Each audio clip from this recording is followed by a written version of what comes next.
যে কোনো অপারেশনের আগে আমাদের কিছু কিছু জিনিস করতেই হয় বাধ্যতামূলকভাবে। সেটা কি?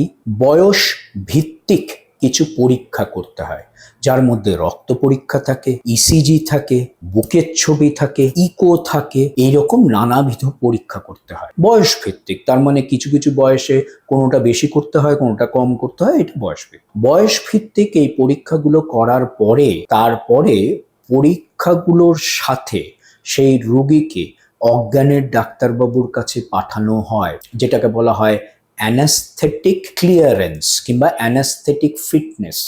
অজ্ঞানের ডাক্তারবাবু সেই রোগীকে দেখেন, পরীক্ষাগুলো সব দেখেন, দেখে নিয়ে উনি ওনাকে ক্লিয়ারেন্স দেন, গ্রিন সিগন্যাল দেখান, ফিটনেস দেন, উনি লিখে দেন patient is fit for surgery. তবে গিয়ে নিয়েই আমরা কিন্তু সার্জারির কথা ভাবি। 1 নম্বর।